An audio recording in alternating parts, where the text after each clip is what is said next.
Kanchipuram, the city of 1,000 temples. One of the oldest and holiest cities of India. Located in the southern Indian state of Tamil Nadu, 70 kilometers from the state capital of Chennai, Kanchipuram was already a famous center of learning for Buddhism and Jainism in the first centuries of our era.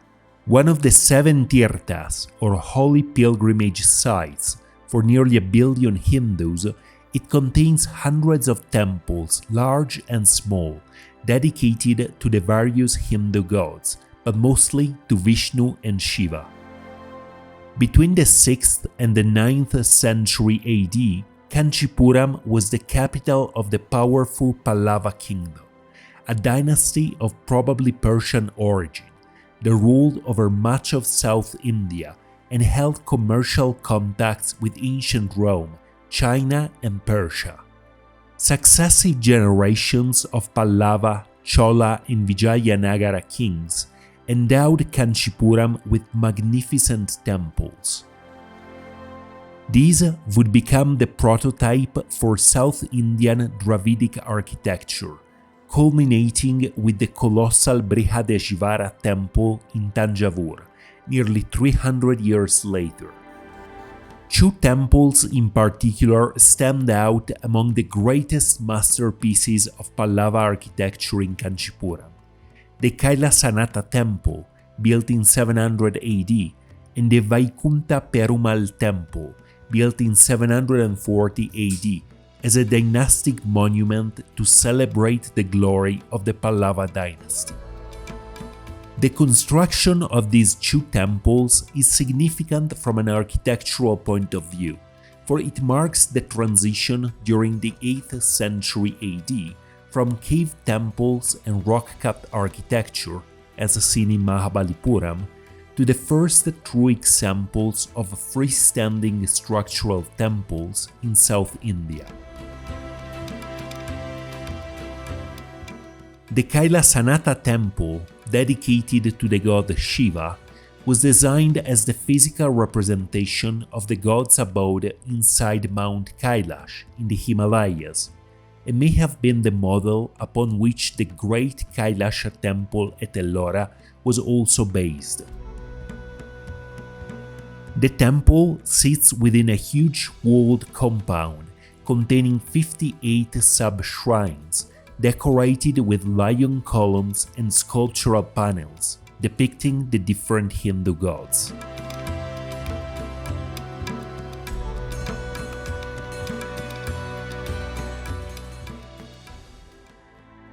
Some of the sculptures, veritable masterpieces of early 8th century Hindu art, still retain their plaster cover and original coloring, including fragments of frescoes of a comparable style and quality to those of the Ajanta caves in eastern Maharashtra, also dating to the same period.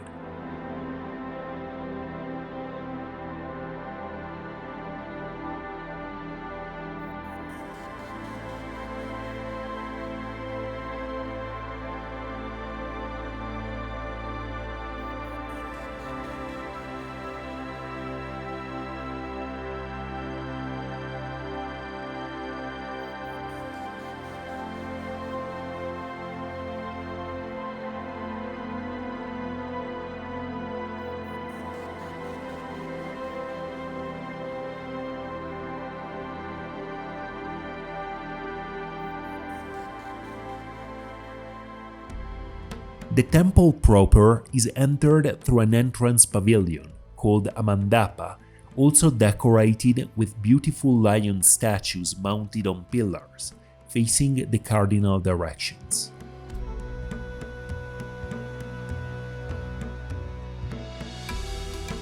The highlight of the temple is the huge pyramidal tower, built as a representation of Mount Kailash, with its 7 levels, surmounted by a huge monolithic capstone.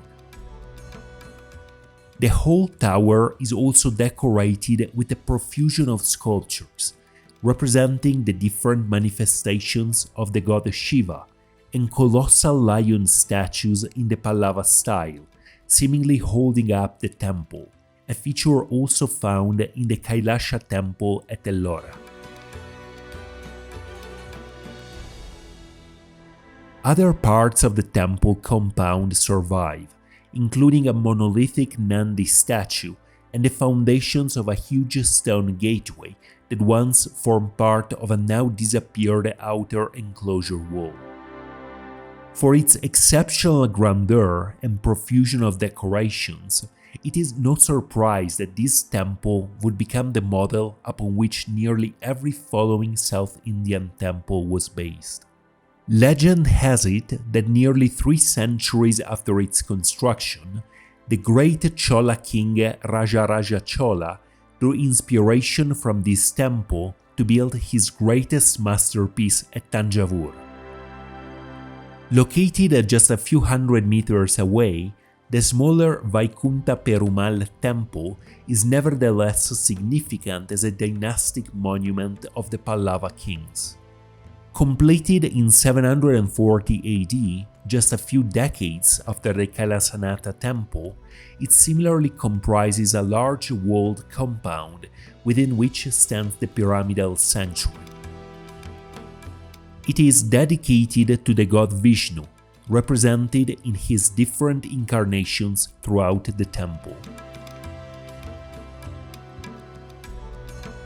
Its most interesting part is the outer circumambulatory passage, which is decorated with lion pillars in the Pallava style.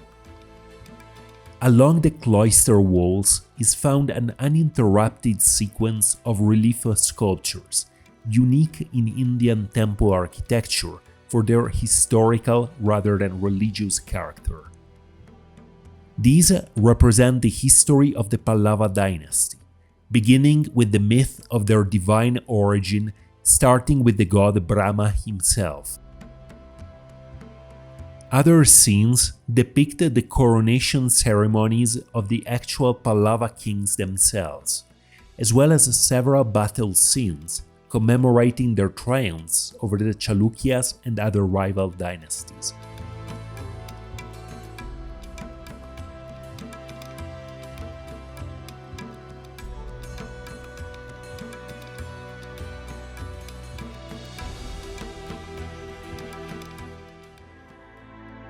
Kanchipuram remained an important cultural and religious center even after the fall of the Pallava dynasty in the 9th century AD, and was enriched with new temples by successive generations of Chola and Vijayanagara kings.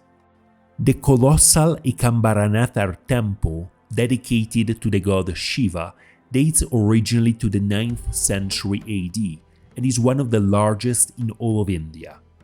Its porticos and cloisters cover an enormous 23 acres, including dozens of ornate pavilions, tall Gopura towers, and even a sacred lake.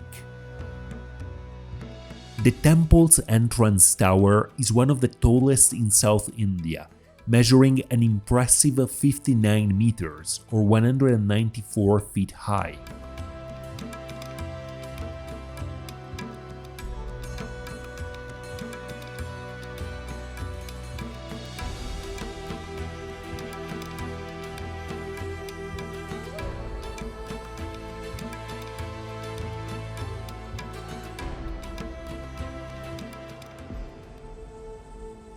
The Hall of 1,000 Pillars, built under the Vijayanagara kings, is one of the main attractions of this gigantic temple.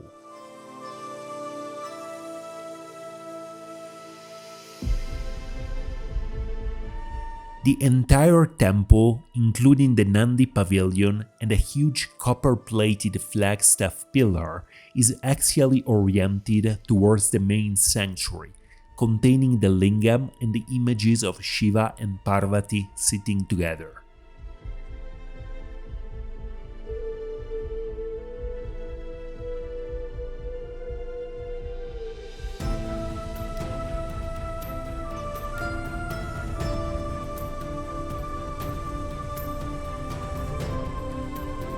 Vijayanagara-style pillars with images of lions and horsemen line the axis of the temple and the paths along the cloisters, creating the effect of infinite, endless corridors.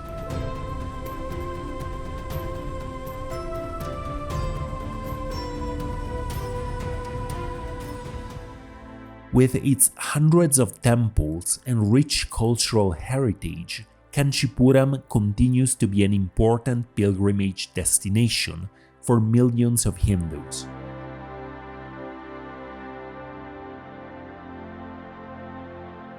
The Kailasanathar Temple, together with the smaller but no less significant Vaikunta Perumal Temple, marks the fundamental transition from rock-cut temples to the first structural temples in this part of South India, in the 8th century of our era. Long after the fall of the Pallava kingdom, the great stone temples of Kanchipuram continued to provide the model and inspiration for much of the later Indian temple architecture, inspiring such architectural masterpieces as the Kailasha Temple at Ellora and the Great Temple of Thanjavur. Even today, the legacy of the Pallavas lives on in their dozens of temples spread throughout southern India and the Tamil coast. And yet the origins of their magnificent architectural and artistic style remain an enigma, a mystery whose solution may lie not on land, but in the mysterious megalithic ruins on the shore of Mahabalipuram, and in the even older legends of a sunken world deep under the waters of the Indian Ocean.